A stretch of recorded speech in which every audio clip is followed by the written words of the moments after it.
Why is no one doing something? Why is no one doing something? Well, why don't I do something? I have. 2002 to 2013, I have filed so many complaints against corruptions and illegal activities. I grew up that way. And it wasn't because I have a law degree. It wasn't because I got a certificate that say I know what is right and what's wrong. As an adult, I think you should know what's right and what's wrong and act on those. But society is really fucked up right now where you think you need a judge and a lawyer to carry out the law. And the system make it so that you're powerless. You require a judge and you require a lawyer. But that's as unconstitutional as it gets, right? Um, like, why would you give the monopoly on law to the white people? Well, you didn't give it; they took it and they secured, just like the plantation. But we live in a nicer and kinder plantation, but it's still kind of the same arrangement. So now, like everyone is stuck. They notice that this is really wrong, but yet they cannot do anything about it. Whereas people in less educated society, they don't have this type of dilemma. They know this is wrong and they would do something to make it right. But Americans have lost this agency to act. They wait for the lawyers and the judge, but it's obvious that the lawyers and the judge are not doing anything. So I used to enforce a lot of U.S. Laws. By the way, it's not that I'm a lawyer, or cop, but I'm military, and we have more laws than civilians. I wrote policy, I wrote regulation, SOP.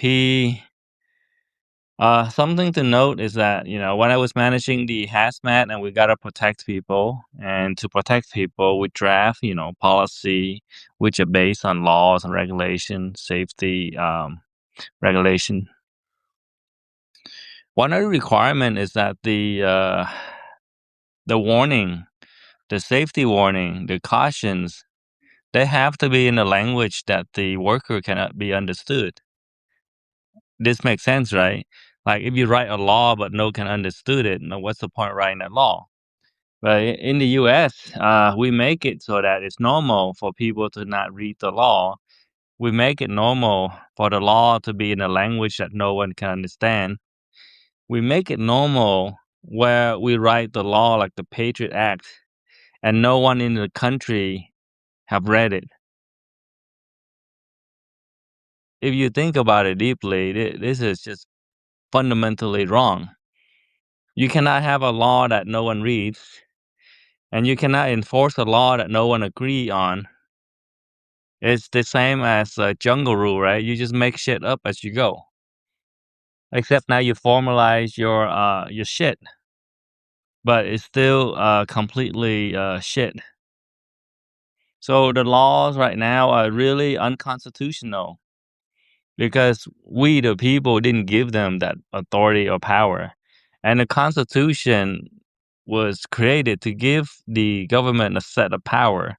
It didn't say that we, the people, abstain from our agency and forfeit our right to exist. No, it claimed we, the people, we own the government. We create this government. And the law are there to limit the power of the government. The law are not there to limit the people. But the upper class, the oligarch, the rich people, the out of touch people have made it their mission to strip the people of more power, to lay the burden of justice so heavy that no one can lift it except for the rich. And instead of using that privilege and power to make the country a better place, they make it worse. They use the power and wealth to rape children. What else can you say about that? Rape, murder, extortions. They turn the greatest empire in the world into a little Al Capone outfit. They turned the beacon of freedom that European was so proud of. The country where France sent the Statue of Liberty to. And if anyone don't don't remember, at the foot of the Statue of Liberty, it said, send me your battered, your poor.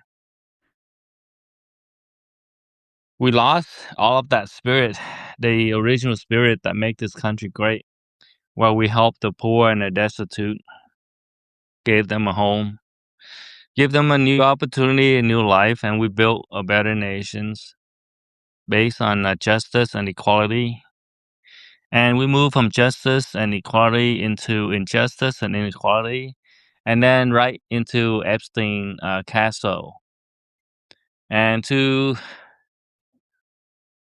that's just not a lot of context people know. This is one of those area of knowledge that few people have ventured into.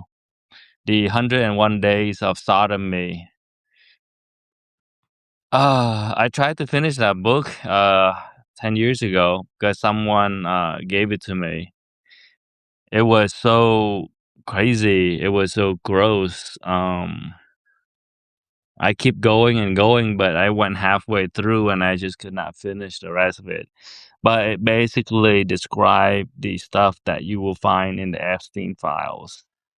Really grotesque stuff. But not to get into that part. The thing here is everyone's waiting for some type of authority. Like, you don't have to wait. Right now, if you're a father, you have the right to protect your daughter and your son. If you are a sheriff or police, you have the right to protect the people in your city. If you are the military, you have the right to defend your country. As a matter of fact, every American citizen have a right to defend the country. Every non-citizen of the United States of America has the right to defend the home. But the training we receive from childhood forward is like an indoctrination to give up our rights. You need permission to speak. I spent the first 10 years of my career behaving that way. Oh, I need to ask for permission. Oh, I need to ask if I'm correct or not. And then one day, I got promoted into the middle management. And the senior management told me that he don't want me to keep coming to him with problems, so I should solve it. I don't know the law, so he's like, well, you should know where the law come from and point to the government, the authority on XYZ. Well, if you know this, if you want to know if this is right or wrong, you go to the source. This is the law that govern this area. Read it. So I started to look up laws to understand what I'm doing and what is allowed, what's not allowed, and why, as opposed to just, listening to someone else, president. And that's what most people now operate on is they just doing what have been done before. They are incapable of thinking. And then when I run into conflict with political issues in the government, one boss said, hey, if you're confused about what you are supposed to do, read your job description. If you read the job description of most government officials, it doesn't matter how high the rank or how low the rank. The mission is to protect and defend the U.S. Constitution, the government, and the people. That's the main tasking. Everything else is in support of that. But then now, that is the last thing anyone do. Protecting the U.S. Constitution have become the last thing on anyone's list of things to do. It have been replaced with trying to protect their salary, the job, the comfort. The sad thing is this act that this decision that they made, it doesn't actually guarantee them comfort. This is the easy decision. But easy decision is not necessarily the right decision. So they make the easy decision today to support rapists, but tomorrow, when it's their son and daughter that become the victim of rapists, they won't be able to fight it because all of the people like me have already died. They lost any opportunity to fight evil because all of the good men have died. So the easy choice doesn't actually give them a better life. It just set them up for a life of great suffering. But of course, they don't know what they're doing because they're only capable of making easy decisions. The right decision may be hard, but if you make the hard decision today, the rest of your life might be easier. I made a lot of hard decisions when I was younger. When I was in my 20s, I didn't want to be a slave all of my life like everyone else. I asked all of the old people, well, how can I escape this fate of being the slave on the plantation? And they all laugh. Life is a responsibility. Well, when you grow up, you just learn to accept it. Well, I listen, but I always try to find a way. The Air Force offered me a way out. I sold my life to them for 20 years so that I could retire by 43. But then they accused me of being a Chinese spy, and that altered my plan. But then I managed to retire at 40. So that sort of like improved my plan by 3 years. But then in the process, I also lost a lot of my livelihood, my plan. I guess my mojo was also lost. But I don't need any degree to decide what I should be doing, what to do, what's right, what's wrong. When the judge took my daughter many years ago, and I realized they represent the law, but I also understand what is written in the law, the Constitution, the domestic violence laws. I know the court didn't have a fair trial. I know that protesting doesn't do shit. So I just walked away. Like how Buddha walked away from his kingdom when he couldn't deal with whatever he was doing. Probably his brother slept with his wife, so instead of executing his wife and his brother, he just walked away. So instead of executing the wife and the judge and the police and everybody in Orlando, I just walk away. But that doesn't mean that I accepted the whole thing. That wasn't justice. That was injustice, and I have to endure because I was weak. But one day when I'm not weak, will I endure? Probably not. If the opportunity comes, I will most likely take that and get my revenge. And what type of life and society do we have where the court are the one that causes injustice? Look at what's going on now. Florida have been harboring this group of sex trafficker, rapists, and murderer, corruptions, treason, traitors for 40 years. And even after the 40 years, it become public knowledge. They have done nothing.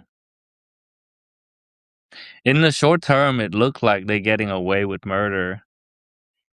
But based on my understanding of life, my understanding of consequences and causations, you cannot bury this kind of stuff. A lot of people will want justice. Some of the people that want justice more than me, they are not saying anything.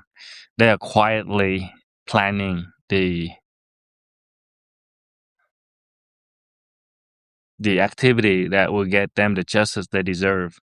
Like I would, plan quietly on how to get the justice I deserve. Not every man is about giving up and surrendering to whatever the guy with the gun say. Just because you have more gun doesn't make you right. And the problem is the consequences. Sometimes it's delay because not enough people have been outraged. So right now, a lot of people outraged, but also for the wrong reason. They also don't know how to band together, for example. If they're outraged at what's going on and they want to get justice in this country, in this world, wouldn't they have been contacting me, allying with me, and collaborating with me to build a better forces? No, they have not. And because they have not joined forces with me, we could also guess that they don't really have any mean to do anything. So they're gonna die yakking away, and that's the maximum contribution they will have with their life is running their mouth. The real world doesn't operate off of YouTube. A lot of people think so, but the Ukraine war was not dictated by YouTube. The U.S. won the war on YouTube, but on the ground, Russians have won the war many years ago.